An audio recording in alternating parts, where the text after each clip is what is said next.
Hello guys, work and energy का देखिए ये पार्ट नंबर 2 है जो आपके अभ्यास क्वेश्चन है।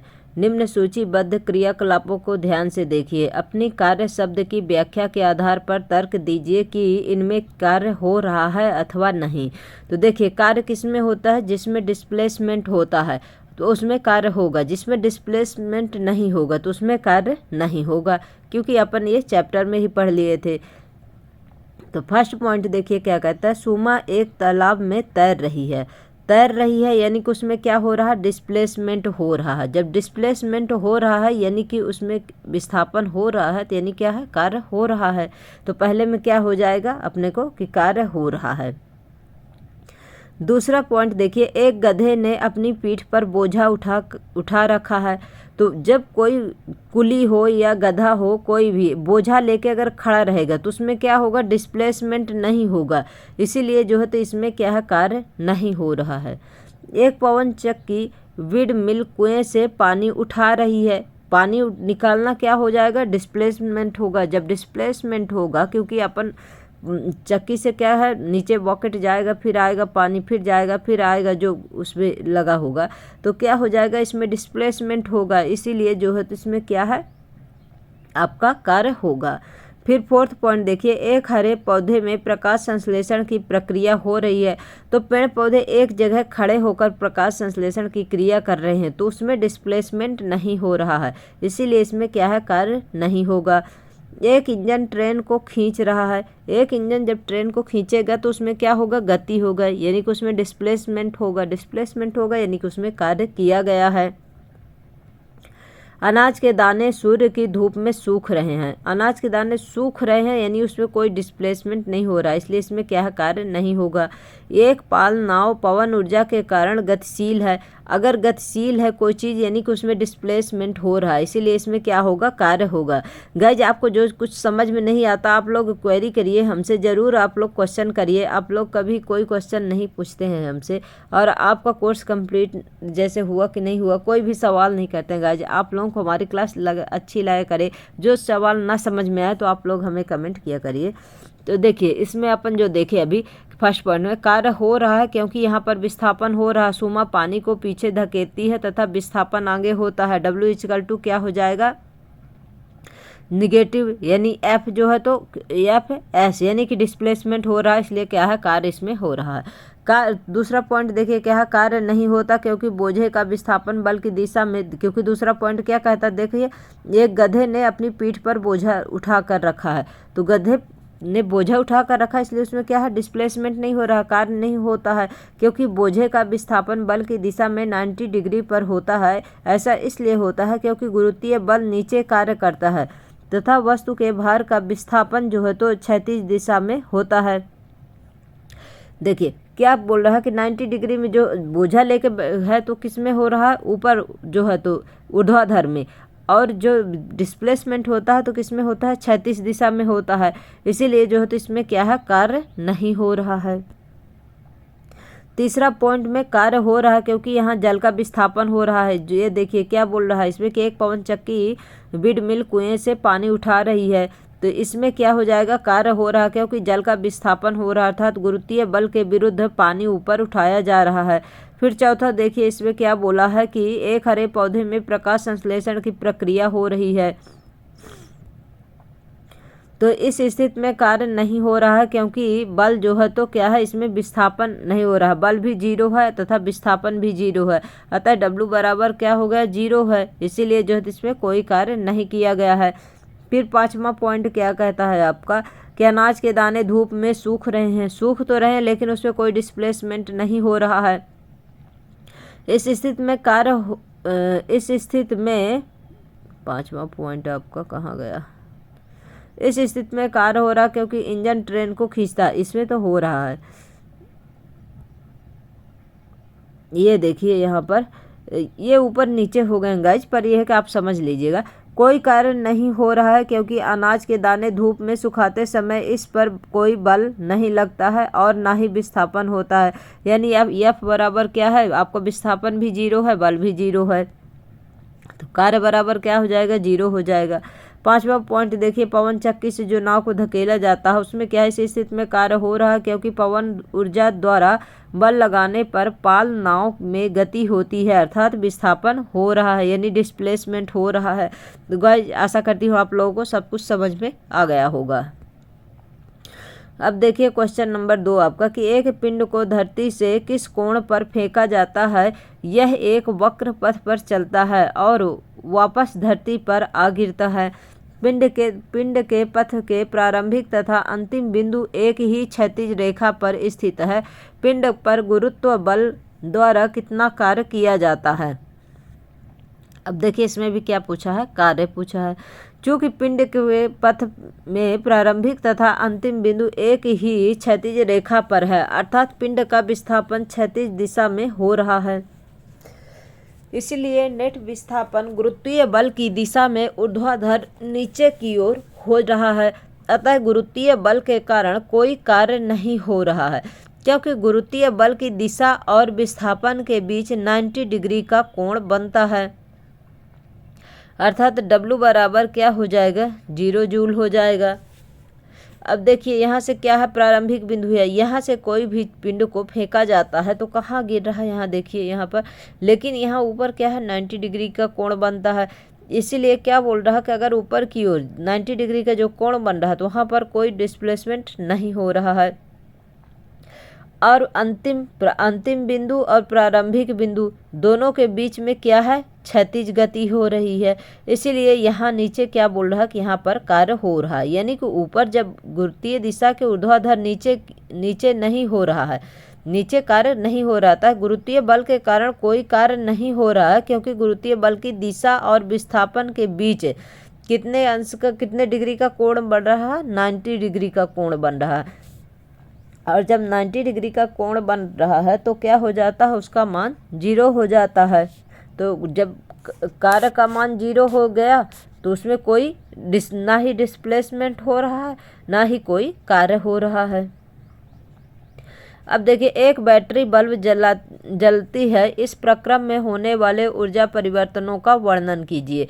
यानी एक बैटरी बल्ब है, उसमें जो जलता है इसमें जो है तो किस प्रकार से परिवर्तन होता है। तो देखिए इसमें क्या होता है, सबसे पहले जो बैटरी होती है उसको कौन सी ऊर्जा दी जाती है, रासायनिक ऊर्जा दी जाती है। फिर रासायनिक ऊर्जा किस में चेंज हो जाती है, विद्युत ऊर्जा में। विद्युत ऊर्जा किस में चेंज होता है, ऊष्मीय ऊर्जा में। फिर ऊष्मीय ऊर्जा किस में चेंज होता है, प्रकाशीय ऊर्जा में। यानी कि एक बैटरी बल्ब जलाती है, इस प्रक्रम से होने वाले, यानी कि जो बैटरी में जो ऊर्जा संचित रहेगी तो वो आपकी रासायनिक ऊर्जा के रूप में संचित रहती है। जैसे आप सेल लाइए, जो सेल लाते हैं उसमें किस रूप में ऊर्जा संचित रहती है, आपके रासायनिक ऊर्जा के रूप में संचित रहती है। फिर इसको किस में चेंज करना है, अपने को विद्युत ऊर्जा में चेंज करना है, तो विद्युत ऊर्जा में चेंज होगी, उसके बाद उसमें ऊष्मीय ऊर्जा में, उसका जो है तो ऊष्मीय ऊर्जा में, फिर ऊष्मीय ऊर्जा से किस में चेंज हो जाएगा, प्रकाशीय ऊर्जा में चेंज हो जाएगी। जो बैटरी से बल्ब जलते हैं उसका यही प्रोसेस होगा, इसे आप लोग ध्यान रखिएगा। अब क्वेश्चन नंबर 4 देखिए, कि 20 kg द्रव्यमान पर लगने वाला कोई बल इसके वेग को 5 मीटर पर सेकंड से 2 मीटर पर सेकंड में परिवर्तन कर देता है। बल द्वारा किए गए कार्य का परिकलन कीजिए। अब इसमें क्या करना है, कार्य निकालना है। तो प्रारंभिक वेग कितना दिया हुआ है, 20 kg दिया हुआ है सवाल में देखिए, और बल वेग कितना दिया हुआ है, 5 मीटर पर सेकंड। फिर इसके बाद कितना हो जाता है, 2 मीटर पर सेकंड हो जाता है। तो प्रारंभिक वेग कितना हो गया, u बराबर कितना हो गया, 5 मीटर पर सेकंड हो गया। अंतिम वेग कितना हो गया, 2 मीटर पर सेकंड हो गया। किया गया कार्य बराबर क्या होता है, गतिज ऊर्जा में परिवर्तन बराबर अंतिम गतिज ऊर्जा माइनस प्रारंभिक गतिज ऊर्जा। तो आपका W बराबर कितना हो गया, 1/2 mv² माइनस 1/2 mv², क्योंकि प्रारंभिक गतिज ऊर्जा माइनस अंतिम गतिज ऊर्जा माइनस प्रारंभिक गतिज ऊर्जा। तो W बराबर 1/2 v² माइनस u² हो गया। इसके बाद क्या हो गया, W बराबर 1/2 आपका कितना हो गया, 22 का स्क्वायर माइनस 5 का स्क्वायर हो गया। क्योंकि आपका द्रव्यमान कितना दिया हुआ है, 20 kg दिया हुआ है, और वेग कितना दिया हुआ है आपका, देखिए 5 मीटर, और 5 मीटर पर सेकंड स्क्वायर। आपका यू भी कितना दिया हुआ, 2 मीटर पर सेकंड स्क्वायर दिया हुआ है। जब इनका जैसे वर्ग होगा तो क्या हो जाएगा, देखिए इस 2 से काटेंगे आप 20 को, तो कितना हो जाएगा, 10 आ जाएगा, क्योंकि 2 दहम 20 हो जाएगा। 2 का स्क्वायर कितना हो जाएगा, 4 हो जाएगा। 5 का स्क्वायर कितना हो जाएगा, 25 हो जाएगा। अब देखिए क्या होता है, इसके बाद आपका 4 माइनस 25 है, यहाँ पर क्या है, 10 है। अब 25 में से जो है, तो 4 में से 25 माइनस कर देते हैं, माइनस का 20 आ जाएगा। अब 20 का 10 में क्या करेंगे, मल्टीप्लाई कर देंगे, तो कितना आ जाएगा, माइनस का 210 जूल आ जाएगा। ऋणात्मक चिन्ह यह दर्शाता है कि वस्तु के वेग में ह्रास हो रहा है, अर्थात गतिज ऊर्जा में क्या हो रही है, कमी हो रही है। माइनस का मतलब क्या है, इसमें जो गतिज ऊर्जा है उसका क्या है, ह्रास हो रहा है, इसमें कमी हो रही है। कार्य बराबर कितना हो जाता है, 210 जूल हो जाएगा। अब क्वेश्चन नंबर 5 देखिए, 10 kg द्रव्यमान का एक पिंड मेज पर ए बिंदु पर रखा है, इसे बी बिंदु तक लाया जाता है। यदि ए तथा बी को मिलाने वाली रेखा क्षैतिज है तो पिंड पर गुरुत्व बल द्वारा किया गया कार्य कितना होगा, अपने उत्तर की व्याख्या कीजिए। अब अपने को कितना यम कितना दिया हुआ है, 10 kg दिया हुआ है, और ए से बी बिंदु तक क्या करना है, ले जाना है। ए तथा बी को मिलाने वाली रेखा क्षैतिज है, यानी एक सीधी रेखा, यानी कि डिस्प्लेसमेंट हो रहा है उसमें। पिंड पर गुरुत्व बल द्वारा किया गया कार्य कितना होगा, अब इसमें क्या निकालना है, गुरुत्व बल द्वारा जो कार्य किया गया है उसे, यानी कि कार्य निकालना है जो जी के द्वारा बल लग रहा है। अब देखिए पिंड की गति क्या है, कार्य बराबर डब्ल्यू बराबर जो है तो 0 हो गया। गुरुत्वीय बल ग्रेविटेशन फोर्स क्या है, 0 है, मेज पर रखा हुआ। चूंकि पिंड की गति अर्थात विस्थापन क्षैतिज दिशा में हो रही है, जबकि गुरुत्वीय बल ऊर्ध्वाधर नीचे की दिशा में कार्य कर रहा है, अर्थात बल की दिशा तथा विस्थापन के बीच कितने डिग्री का कोण बन रहा है, 90 डिग्री का कोण बन रहा है। 90 डिग्री का मान क्या होता है आपका, 0 होता है, यानी विस्थापन बल की दिशा में नहीं हो रहा है, इसीलिए कार्य क्या है, 0 है। दूसरी विधि क्या है आपका, W=Fs cos थीटा होता है, तो cos थीटा बराबर क्या होता है, 90 डिग्री होता है। F×S×cos 90 का मान कितना होता है, 0 होता है, तो F×S×0 हो गया, तो mg×S×0 हो गया, तो 10×9.8 0 का सब में मल्टीप्लाई हो रहा, तो क्या हो गया, कार्य बराबर क्या हो गया, 0 हो गया, क्योंकि cos 90 का मान 0 होता है। इसका एक फार्मूला होता है, उसे हम डाल देंगे। cos 90 का मान आपका sin 90 का मान है, और भी है, cos है, sin है, आपका tan थीटा है, इनके सभी के मान जो है तो आते हैं, उसको डाल दूंगी। उससे क्या है, आप लोगों को ये पता चल जाएगा कि जब पूछेगा मान तो आप तुरंत जान जाएंगे कि किसका मान कितना होता है, क्योंकि कहीं पर माइनस का 1 लिखा रहेगा, कहीं पर 1 लिखा रहेगा, कहीं पर 0 लिखा रहेगा, तो इसमें क्या है, थोड़ा ये लगता है कि ये कहाँ से आ गए, तो इन सबके मान होते हैं, इसलिए जो इसको शॉर्ट्स में डालूंगी तो आप लोग देखेंगे, उससे आप लोगों को क्या है कि जब सवाल करेंगे उसमें जो है तो आप लोगों की हेल्प होगी। क्वेश्चन नंबर 6 देखिए, मुक्त रूप से गिरते एक पिंड की स्थितिज ऊर्जा लगातार कम होती जाती है, क्या यह ऊर्जा संरक्षण नियम का उल्लंघन करती है, कारण बताइए। किसी बिंदु पर स्थितिज ऊर्जा यानी कि आपकी पोटेंशियल एनर्जी में जितनी कमी होती है, गतिज ऊर्जा में उतनी ही वृद्धि हो जाती है, यानी कि जब आपकी स्थितिज ऊर्जा जो है पोटेंशियल एनर्जी जब कम होगी तो आपकी स्थितिज ऊर्जा यानी कि गतिज ऊर्जा काइनेटिक एनर्जी में क्या हो जाएगी, वृद्धि होती है। किसी ऊंचाई हाइट पर स्थितिज ऊर्जा अधिकतम होती, जब कोई वस्तु मान लीजिए कहीं ऊपर ले जाके आप रखते हैं, पहले क्या करने के लिए, उसे गिराने के लिए, तब आप उसकी स्थितिज ऊर्जा क्या होगी, अधिक होगी। जैसे वस्तु को छोड़ देंगे वहाँ से, जैसे जैसे वस्तु नीचे की ओर गिरती जाती है, इसके वेग में वृद्धि होगी, जब वेग में वृद्धि होगी तो इसकी पोटेंशियल एनर्जी कम हो जाएगी, और क्या होगा, ये काइनेटिक एनर्जी अधिक हो जाएगी। इस तरह स्थितिज ऊर्जा में कमी तथा गतिज ऊर्जा में वृद्धि होती है। जब वस्तु पृथ्वी की सतह पर पहुंचने वाला होता है तब इसकी गतिज ऊर्जा अधिकतम तथा अधिकतम और स्थितिज ऊर्जा न्यूनतम होती है, क्योंकि H बराबर 0 होता है, अतः ऊर्जा नष्ट नहीं होती बल्कि परिवर्तन होती है। और प्रत्येक बिंदु पर काइनेटिक एनर्जी प्लस आपकी पोटेंशियल एनर्जी अचर ही रहता है। अतः हम कह सकते हैं कि ऊर्जा संरक्षण के नियम से ऊर्जा संरक्षण के नियम से ऊर्जा का उल्लंघन नहीं होता है। यानी कि ये देखिए क्या बोल रहा है कि ये हाइट जब ऊपर कोई वस्तु रखी जाएगी तब क्या होगी, पोटेंशियल एनर्जी मैक्सिमम होगी और काइनेटिक एनर्जी क्या होगी, 0 होगी, क्योंकि तब गति नहीं होता है। जैसे ही वस्तु को ऊपर से नीचे छोड़ देंगे तो क्या हो जाएगा, पोटेंशियल एनर्जी जो है तो काइनेटिक एनर्जी में क्या होगी, चेंज हो जाएगी। जब चेंज हो जाएगी तो फिर नीचे आने में क्या होता है, उसमें गति होगी, तो काइनेटिक एनर्जी क्या हो जाएगी, मैक्सिमम हो जाएगी और पोटेंशियल एनर्जी क्या हो जाएगी, शून्य हो जाएगी आपकी। अर्थात स्थितिज ऊर्जा प्लस गतिज ऊर्जा बराबर अचर, सदैव अचर रहती हैं। यानी कि इसमें जो होता पर चेंज नहीं होता, वही एनर्जी जो होते एक रूप से दूसरे रूप में चेंज हो जाती है, एक से जो तो नष्ट नहीं होती है। अब क्वेश्चन नंबर 7 आप देखिए कि जब आप साइकिल चलाते हैं तो कौन कौन से ऊर्जा रूपांतरण होते हैं। अब देखिए साइकिल चलाने में जो है तो किस प्रकार से ऊर्जा का उपयोग किया जाता है। जब साइकिल सवार बल लगाता है और पैडल घुमाता है तो इस प्रकार वह यांत्रिक ऊर्जा कर रहा है, जिसके फलस्वरूप साइकिल के पहिए गति करने लगते हैं और यांत्रिक कार्य गतिज ऊर्जा में बदल जाता है। इस गतिज ऊर्जा का कुछ भाग सड़क के द्वारा साइकिल के टायरों पर कार्यरत घर्षण बल का सामना करने में भी व्यय होता है। घर्षण बल के विरुद्ध किया गया कार्य ऊष्मीय ऊर्जा में बदल जाता है। यानी कि सबसे पहले क्या है, यांत्रिक ऊर्जा लगती है और यांत्रिक ऊर्जा किस में बदल जाती है, गतिज ऊर्जा में।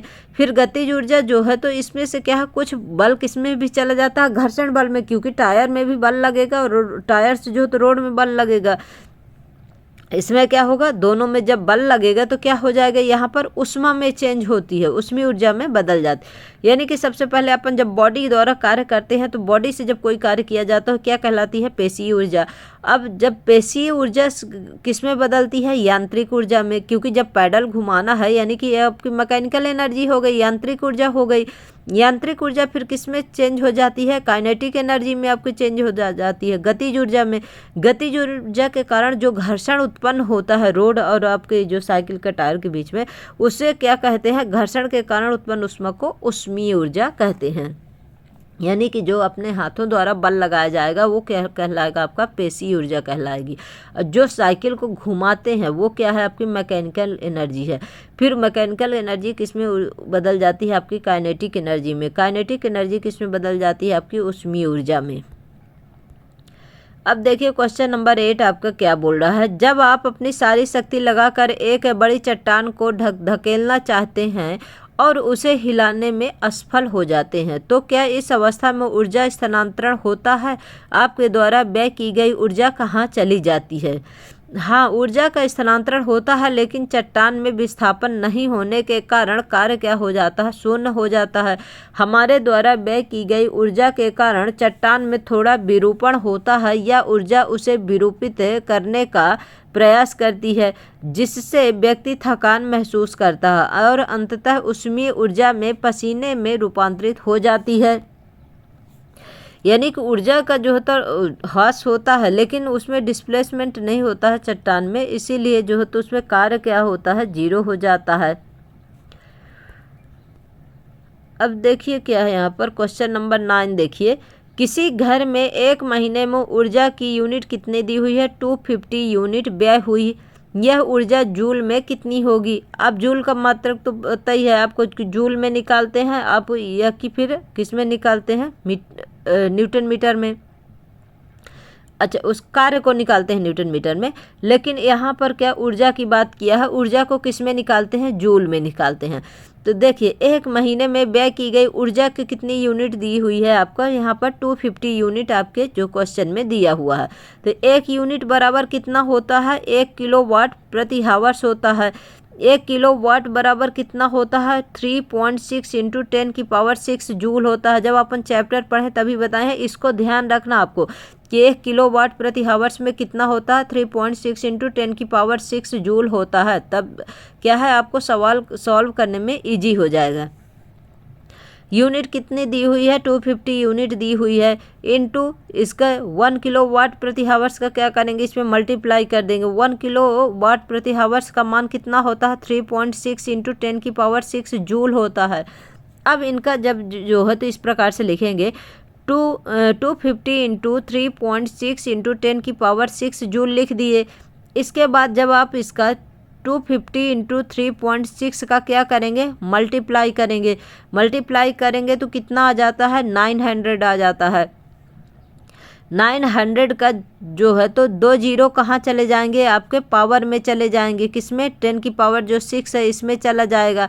तो ये जो 6 है तो इसमें प्लस का 2 हो जाएगा, यानी कि इसके 10 बटे आपका क्या हो जाएगा, देखिए जूल जो है तो ऊपर लिखा है ना, इसमें से जब इसको जब 900 आएगा उसे नीचे लिखेंगे और 10⁶ ऊपर लिखेंगे। तो जो इसकी पावर होगी 900 जो आएगा तो इसके जो 2 जीरो होंगे तो किसमें, इसमें जो 10⁶ है इसमें जाकर जुड़ जाएंगे 2 जीरो, तो कितना हो जाएगी, 10⁸ जूल हो जाएगा।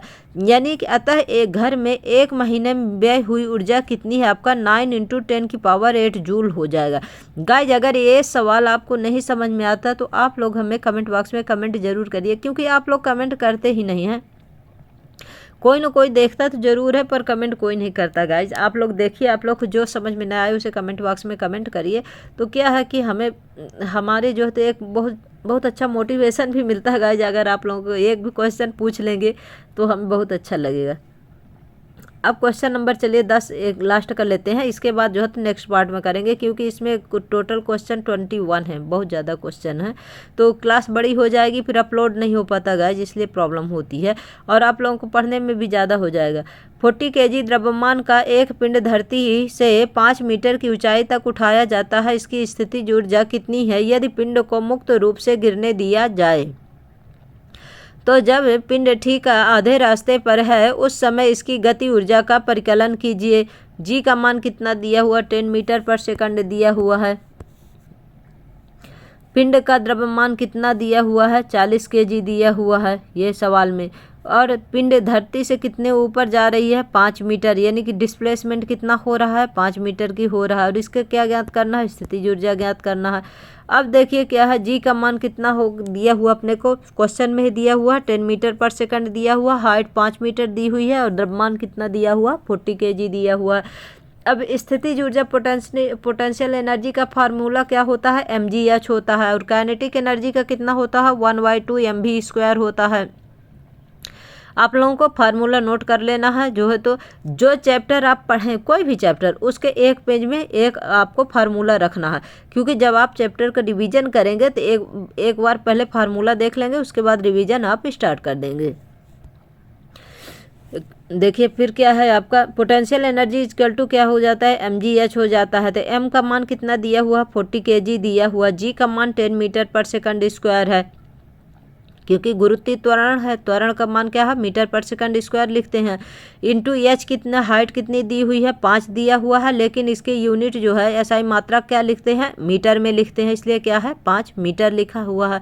अब इनका सबका मल्टीप्लाई कर देंगे तो कितना आ जाता है, 2000 kg मीटर पर सेकंड स्क्वायर आ गया, और 10 का मीटर और 5 का मीटर दोनों का मीटर स्क्वायर हो गया और सेकंड स्क्वायर है।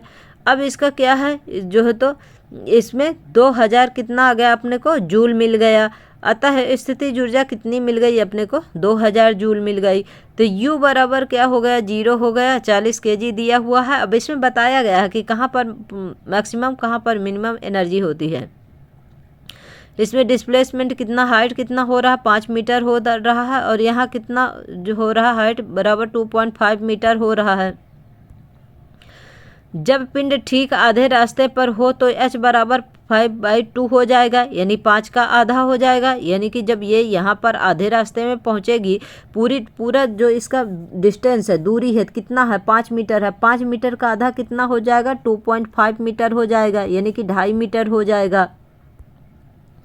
U बराबर कितना है, 0 है, क्योंकि अपने को ज्ञात करना है। अब इसमें फार्मूला कौन सा लग गया, जो है तो आपका गति का तीसरा जो है v² माइनस u² बराबर 2gh हो गया। v² बराबर u कितना है, 0 है, तो 0 का स्क्वायर हो गया बराबर 2 2 दिया हुआ है, जी का मान 10 है, और उसका 5 मीटर का आधा कितना हो गया, 2.5 हो गया, 2.5 हो गया।